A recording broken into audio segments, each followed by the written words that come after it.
Megastar Chiranjeevi పేరు చెప్తే అభిమానులకు పూనకాలు లోడింగ్. అభిమానులే కాదు, ఆయన తెర మీద కనబడితే ఎవరైనా ఈలలు గోలలు చేయవలసిందే. అది ఆయన మాస్ ఫాలోయింగ్. కోట్లలో అభిమానులు సంపాదించుకున్న చిరంజీవి రాజకీయాల్లో మాత్రం రాణించలేకపోయారు. కారణం, సినిమాపై ఉన్న ప్యాషన్ రాజకీయాలపై లేకపోవడమే. పక్కవారి ప్రోత్సాహంతో రాజకీయాలకు వచ్చారు. రాజకీయాల్లో తన కాళ్ళపై తన నడవలేదు, ఇతరులు నడిపించారు. ఇతరులు ఎంతకాలం నడిపించగలరు? అందుకే తన మనసుకు నచ్చక రాజకీయాలకు ఎంత స్పీడ్గా వచ్చాడో అంతే స్పీడ్గా గోడకు కొట్టిన బంతిలా తిరిగి సినీ ఫీల్డ్కి వెళ్ళిపోయాడు.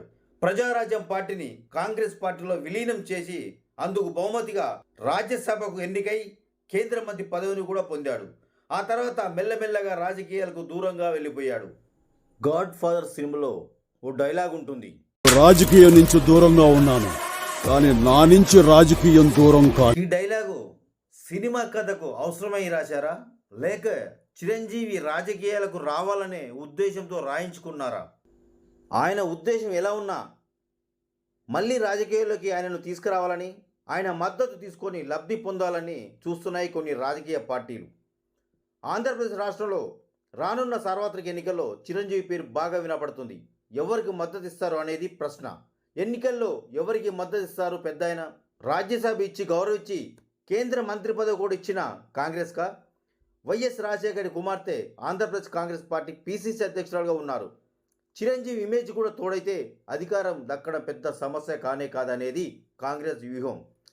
ప్రజారాజ్యం పార్టీని కాంగ్రెస్ పార్టీలో విలీనం చేయడం ఇష్టం లేని పవన్ కళ్యాణ్ సొంతంగా జనసేన పార్టీని స్థాపించి 2014లో టీడీపీ బీజేపీతో జతకట్టి తెలుగుదేశం పార్టీ అధికారంలో రావడానికి తన వంతు పాత్ర పోషించాడు. 2019లో ఒంటరిగా పోటీ చేసి ఒక్కటంటే ఒక్క సీటును గెలిచి అన్ని చోట్ల ఓడిపోయాడు పవన్ కళ్యాణ్.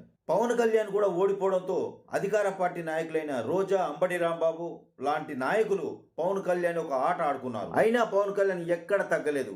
ఆయన పదవుల కోసం రాజకీయాలకు రాలేదు, సమాజానికి ఏదో ఒకటి చేయాలన్న సంకల్పంతో వచ్చాడు. కాబట్టి ఓటమి ఆయనని పెద్దగా నిరాశపరచలేదు. ఏమాత్రం నిరాశపడకుండా అంతకు మించి అన్నట్టుగా రెట్టింపు ఉత్సవంతో ముందుకు సాగాడు పవన్ కళ్యాణ్. 2024 ఎన్నికల్లో వైసీపీ పార్టీని ఎలాగైనా ఓడించాలని టీడీపీని బీజేపీని ఒక్క తాటి మీదకి తీసుకొచ్చి కూటమి ఏర్పాటు చేసే ప్రయత్నం చేస్తున్నారు పవన్ కళ్యాణ్. కూటమికి చిరంజీవి మద్దతు తోడైతే గెలుపు సాధ్యమని భావిస్తున్నారు కూటమి పెద్దలు. జగన్మోహన్ రెడ్డి మాత్రం ఒంటరిగానే పోటీ చేసే అవకాశాలు ఉన్నాయి. ఆయనతో కలిసి నడవడానికి ఎవ్వరూ సిద్ధంగా లేరు. ఆయన వైఖరికి సొంత పార్టీ వాళ్ళే పక్కదారులు వెతుక్కుంటున్నారు. లాస్ట్ మూమెంట్లో తమ్ముడి కోసం కూటమికి మద్దతు ఇచ్చి మిగతా వారికి ట్విస్ట్ ఇస్తాడా? చూద్దాం ఏం జరుగుతుందో. మొత్తానికైతే ఆంధ్రప్రదేశ్ రాజకీయాలు హాట్ టాపిక్గా మెగాస్టార్ చిరంజీవి.